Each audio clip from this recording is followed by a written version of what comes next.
I'll meet you outside in 5 minutes.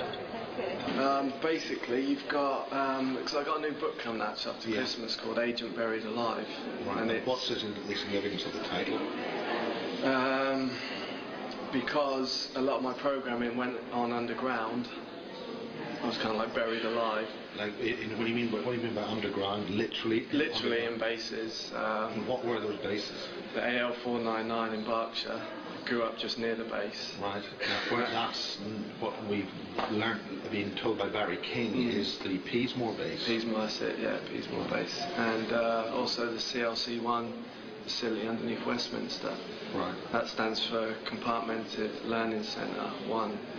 That's where they have a lot of remote viewers, remote influencing. I was there in 94. I mean, we've always been told that the Americans and the Russians had all this remote viewing stuff, and the British really never did anything. So, can you elaborate about that? Well, the CLC1 base is, and the AL499 Peace, they're run by the NSA, which is American intelligence. But the what's the NSA doing right underneath, London? I think they're in control of a lot of the bases in different countries.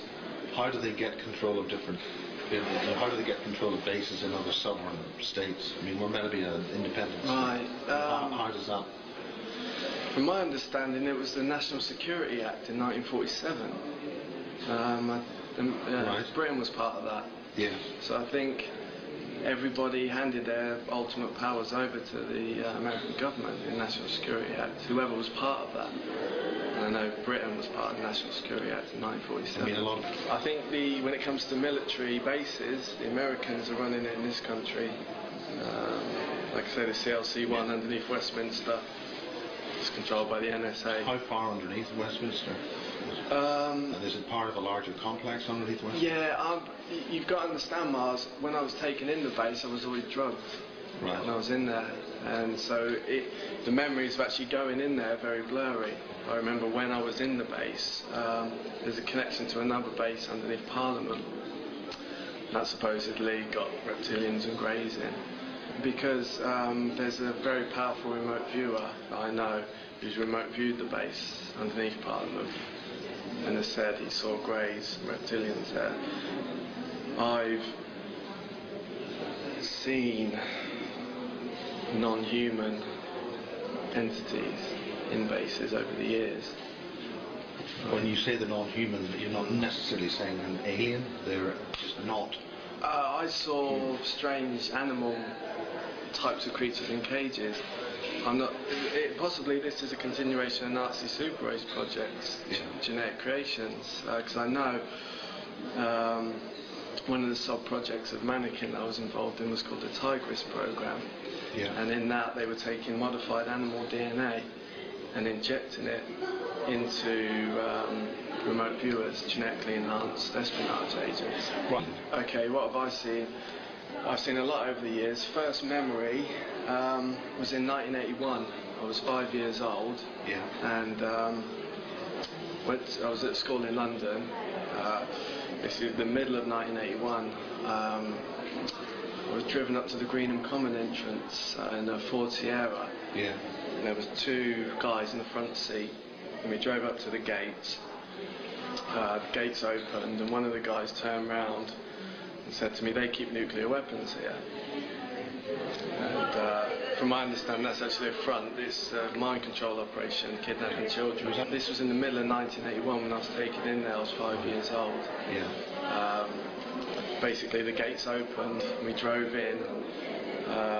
We drove along, and we drove down an underground road there. That's codenamed the Bravo entrance to the AL499 base. Drove down quite far to an underground car park, underground, and got out, and there was a group of 15 other children there. We were kind of huddled in the corner, but there's actually a military truck parked opposite. Yeah. They're quite a big one, and then there was two. You have a car park, you have a man in a booth, and he presses the button when the things come up. Yeah. There was two of them, because it was a two-lane road underground. There's one on each road. And they went further underground. Once things open, they let you in. Yeah. But we were 15 children. We were all huddled in the corner and given blankets. and then there was a door on the right, and we were taken in the door on the right by military officers. We were taken in, and it was like went through a corridor, and there was like a classroom set in there, tables and chairs, and we sat down. We all sat down.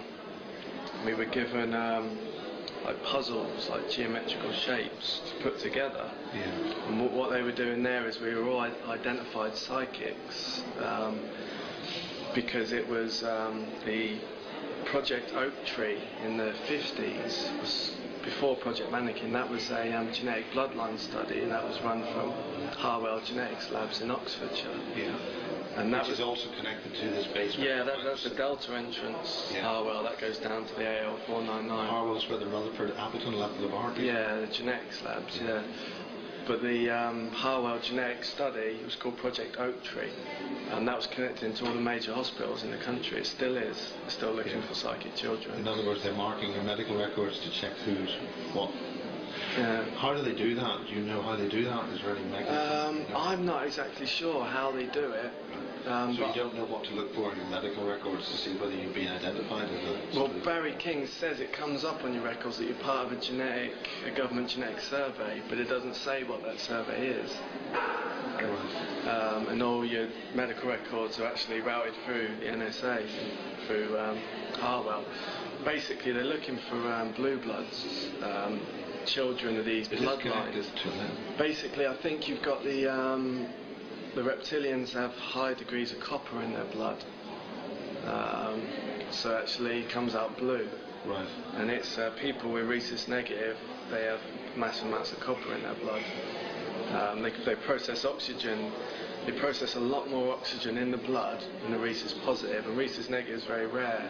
It's about 4 or 5% of the population. Yeah.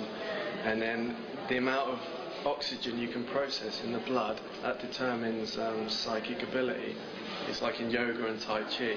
Yeah. Processing the oxygen in the blood that develops psychic abilities. Yeah. So basically these bloodlines are naturally psychic. Again, because we're running a low oxygen level atmosphere now. The Earth's atmosphere is much lower in oxygen than it used to be. Right, because they're trying to dampen down everyone's psychic abilities and bring the New World Order in. So people aren't aware of it. The group of children that I was programmed with were all descendants of the tribe of Dan. Yeah. Again, just to explain a little bit about them, they come out of the Middle East at the time of the Exodus. Yeah. They went up to Greece with the Spartans, I mentioned that, and they went up to France and other places in Europe. They were the Merovingian kings there, and other royal bloodlines. From there they travelled up to Great Britain and Ireland in America. Yeah. In Ireland they were known as the Tuatha De Danann kings there. And in America their symbol's an eagle, and that's the symbol that the American coat of arms, the National Security Agency, is the eagle. It's the tribe of Dan. Basically this group, this genetic group, we were all descendants of the tribe of Dan.